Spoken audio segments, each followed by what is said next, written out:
Bonjour à toutes et à tous, j'espère que vous allez bien et que vous avez faim parce que c'est l'heure de se régaler. Aujourd'hui, nous allons faire du pain. Is this real? Yeah, better be. Du pain pourquoi? Pour une raison bien particulière, j'avais envie de tester cette petite machine. C'est le cadeau d'anniversaire de Laurence. Il s'agit d'un financement participatif sur Kickstarter auquel j'avais participé il y a longtemps et qui vient enfin d'arriver. Petit cadeau d'anniversaire en retard, mais c'est pas grave. Ce petit truc, je pense pas pouvoir appeler ça une machine, je sais pas comment appeler ça, donc ce petit truc sert à faire pousser de la pâte pour qu'elle soit bien levée et à température constante tout du long. Je voulais vérifier la différence, donc aujourd'hui nous allons comparer avec une même recette de pâte à pain, une dont la pousse aura été faite dans cette machine et une dont la pousse aura été faite dans un bol normal comme je fais d'habitude. Au niveau de la recette de la pâte à pain, je vais partir sur la recette classique, 500 g de farine, 300 g d'eau tiède, levure, sel, que je vais donc doubler avec 1 kg de farine comme base, que je vais tout de suite mettre dans mon robot pétrisseur. Oui, non, je ne vais pas faire ça à la main. Pétrir 1 kg de pâte, 1 kg de farine, c'est même pas 1 kg de pâte, merci bien, je passe. Alors, 1 kg de farine, 2 cuillères à café de gros sel et 1 cube de levure fraîche, dilué dans 600 g d'eau tiède. Et j'ajoute ça à mon robot pétrisseur. Ah, ça a coulé à côté. Je vais nettoyer avant de lancer, hein.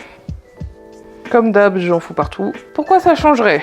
Il me faudrait un petit bol avec un bec verseur en vrai. Ça serait pas mal. Voilà. Voilà, on n'a rien vu. Il ne reste plus qu'à lancer le pétrissage pour un bon quart d'heure. Il faut que ça soit bien pétri et bien... pour que la pâte soit assez travaillée et la farine bien incorporée avec l'eau. Eh bien, on se retrouve dans un petit quart d'heure. Ou un gros quart d'heure. Bon, à tout à l'heure. Et voilà, le pétrissage de la pâte est terminé.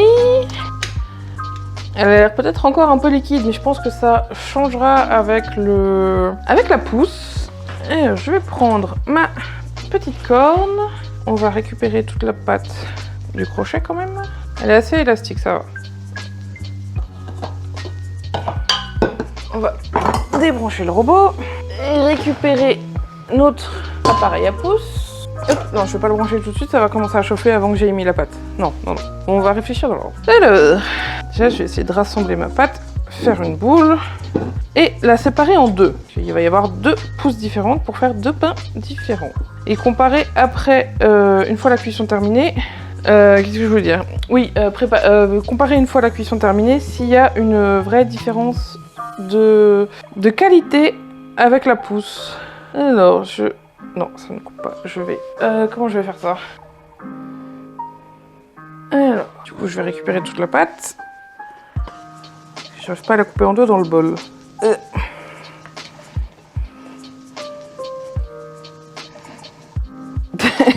Elle est un peu collée. Ouais, peut-être qu'il fait un peu trop humide et du coup ma farine n'a pas... Il y avait trop d'eau par rapport à la farine. Peut-être. Il pleut comme vache qui pisse aujourd'hui. Ouais, l'humidité ambiante, ça joue énormément sur le pain. Ça, c'est incroyable comment ça peut te ruiner une recette. On va remettre un petit peu de farine et la remettre en boule proprement. Hop. Voilà, elle a collé malgré mon... Je vais tout fleurer exprès.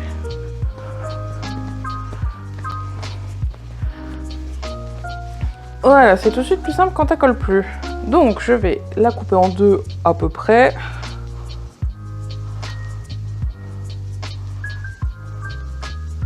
Voilà. Alors, je vais mettre la moitié de ma pâte dans le bol. Donc, c'est un bol qui vient d'une entreprise qui s'appelle Saros. Ou c'est le bol qui s'appelle Saros. Je ne sais pas. Mais enfin, ça sert à... Hop, ça sert à faire lever la pâte. Donc, je vais le mettre celui-là ici. Et l'autre dans un bol normal. Hop. Normalement, elles font à peu près le même poids. Je vais vérifier, on verra bien. Sans le poil de chien, c'est mieux. Alors, toi, tu fais 772 grammes. Et toi, 800, il y en a 100, il faut que j'en enlève 50. Donc, 820. 830. Bon, on va dire que c'est bon. C'est équitable. J'étais quand même pas très loin de la moitié. Donc, celui-là, ça va être mon expérience. qui va être maintenu chauffé à 28 degrés en permanence et du coup avec un taux d'humidité assez bas. Et celui-là, ce sera mon expérience témoin avec les conditions classiques qu'on a 75% du temps dans le nord de la France, c'est-à-dire une température assez basse et un taux d'humidité assez élevé. Par contre, je vais quand même l'emballer, histoire que le dessus ne croûte pas quand même. Donc là, nous avons la même recette de base pour la pâte à pain. La seule différence, ça va être la pousse et on pourra comparer la qualité du pain. Il est bien allumé celui-là. Oui, on voit la petite LED allumée. Donc ça, en fait, le socle ici en dessous va chauffer doucement. Le couvercle au-dessus en liège est là pour garder la chaleur. Et ça va pousser gentiment à 28 degrés. Et celui-là, à température ambiante. C'est-à-dire actuellement 19, si je me souviens bien. Et bien, du coup, on va laisser pousser ça pendant 2-3 heures. Je verrai quand je me souviendrai que j'ai de la pâte qui est en train de pousser. Et on se retrouve tout à l'heure pour aller mettre tout ça en cuisson. À tout à l'heure. Et nous revoilà. Les pâtes ont fini de pousser. Ça fait un petit peu plus que 2 heures. Presque 4 en fait. Mais c'est pas ma faute. Je suis partie faire d'autres trucs et je les ai un petit peu oubliés. Alors, c'est l'heure de la révélation. Je vais débrancher la machine. On ouvre le couvercle. Waouh, ça sent fort la pâte. Alors, a priori, on pourrait penser que c'est la pâte sans la machine qui a levé le plus, mais ce bol-là est beaucoup plus petit que celui-là. Donc ça a monté plus en hauteur par rapport à celui-là. Mais j'ai à peine touché, ça se dégonfle. Va falloir que je les dégaze un petit coup. Je pense que c'est quand même celle-là qui a plus monté que celle-là. Alors, allez, on s'ouvre. Ça a collé. Alors, comment je vais me débrouiller? Il me faut une plaque déjà pour mettre le pain dessus. Voilà, c'est quand même mieux avec une plaque. Est-ce que je mets un petit peu de farine au fond? En vrai, ça pourrait être pas mal. Histoire que ça colle pas pendant que je la mets en forme. Et je vais remettre un petit peu sur le dessus pour dégazer. Sans que ça me colle au doigt. Et alors, on va commencer par celle-là. Ça sent la levure. Ça sent beaucoup la levure. On décolle bien toute la pâte quand même. Ça se décolle super bien, je suis assez contente. On va se fariner les mains pour récupérer la pâte. Ah! Il y a un bout qui veut pas. Voilà, alors, on a dit un petit peu de farine. Hop. Je vais essayer de le faire un petit peu carré parce que notre but c'est de faire des sandwichs avec ce pain. Ou en tout cas de pouvoir faire des tartines. Donc il faut qu'il soit un peu carré comme ça me semble pas si mal. Parfait. Maintenant je vais m'occuper du deuxième. Sachant que celui-là avait 10 grammes de pâte de plus que celui-là à la base. L'odeur c'est exactement la même dans les deux cas. En même temps c'est censé être la même recette. C'est juste la pousse qui change. Il se décolle assez bien aussi. Hop, un petit peu de farine. Voilà.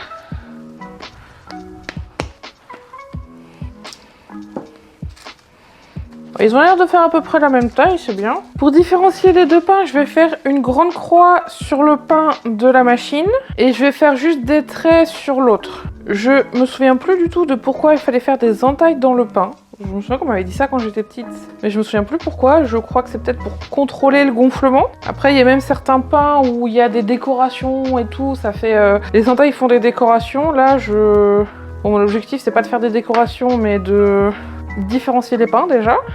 Voilà, bon. Ça fait à peu près une croix. Et pour l'autre, on va faire des entailles.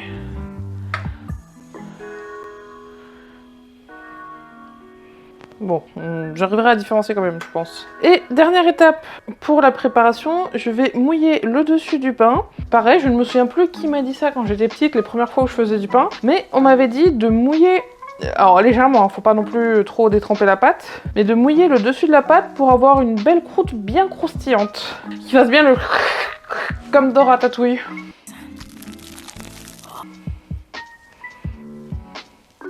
Voilà, les petits pains sont prêts. Il ne reste plus qu'à mettre au four. Peut-être que si j'allumais le four, ça fonctionnerait mieux. Et bah du coup, je vais préchauffer le four à 240 degrés.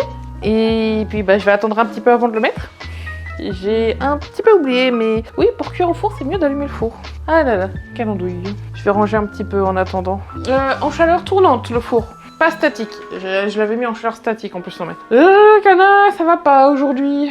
A few moments later. Et voilà, cette fois le four est chaud. Je vais pouvoir vraiment mettre à cuire mon pain pour 40 minutes. Donc à 240 degrés. Ouch, un peu de fumée dans la figure. C'est pas... Enfin, de vapeur dans la figure, il n'y a pas de problème. Et donc, hop, dans le four. 40 minutes. Et du coup, on se retrouve tout à l'heure pour la fin de la cuisson. Et voilà, les pains sont cuits. Je vais essayer de les laisser refroidir un petit peu quand même parce qu'il va falloir les déguster et du pain brûlant, ça... Bah ça brûle. Voilà. Alors, donc ici on a celui à la machine et celui-là, celui qui a levé normalement. Ils ont l'air d'avoir gonflé à peu près pareil. Celui-là, il a peut-être un peu mieux gardé la forme en vrai. Ah là là, petit moment ASMR. Oh, celui-là, il a un meilleur bruit quand même. On va aller couper ça et les goûter. Ils sont encore un peu chauds quand même. La planche, ça va, par contre, heureusement. Sans la machine. Ah, bah c'est très dense. C'est très dense. Je me demande même si c'est encore... Si c'est assez cuit en fait. Je vais regarder l'autre pour comparer. Celui-là est un peu plus alvéolé quand même. Alors, les deux sont très denses. Donc ça, c'est celui à la machine. Et celui-là, c'est celui sans la machine. Donc là, on voit quand même que celui-là est mieux alvéolé que celui-là.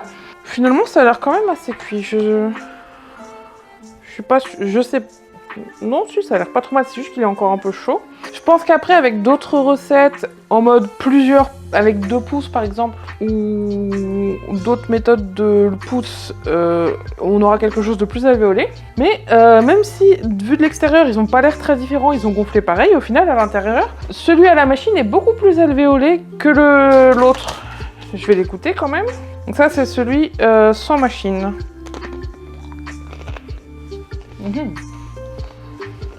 En tout cas, l'eau pour la croûte croustillante fonctionne très bien.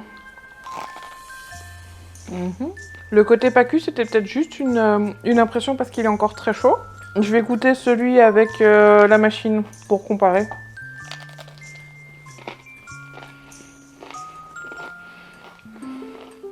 En tout cas, la croûte est croustillante pareil sur les deux.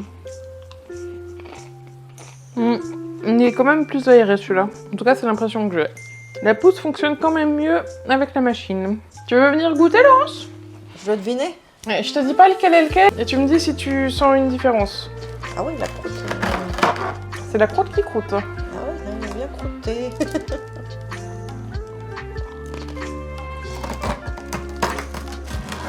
T'as fait des plus petites miches que ce que je pensais. Il est bon celui-là. Il n'est pas mauvais, mais... Tu veux tuer quelqu'un?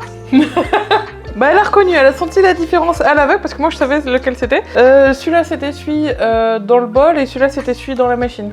Alors les deux sont un peu denses quand même. Oui. Mais celui-là est plus alvéolé. Moi je le meilleur.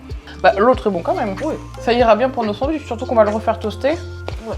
Oui parce que bon, on a fait beaucoup de pain mais on a prévu des sandwichs toute la semaine pour les manger. On va les refaire toaster, on a plein de recettes au poulet, au bœuf, pesto.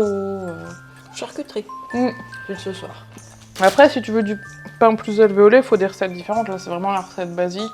Et puis la pousse, tu peux faire des pousses différentes aussi.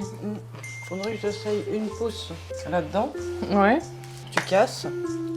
Et après, tu refais une deuxième pousse, mais à l'air libre.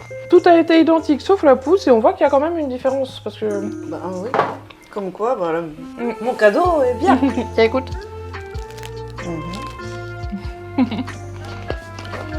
C'est pas mal. Je pense que les sandwichs vont être bons avec ça. Ouais. Et pour conserver notre pain, on a une petite... Ils appellent ça une couverture à pain. Ouais. Bon, c'est un peu mal traduit, mais bon. Une bread blanket. Dans le bon sens, c'est mieux. Faut la plier en deux en triangle. Alors ça, c'est toi qui as vu comment ça se faisait. Faut aller pas repasser ça, faut pas faire attention. On met nos petits pains à l'intérieur.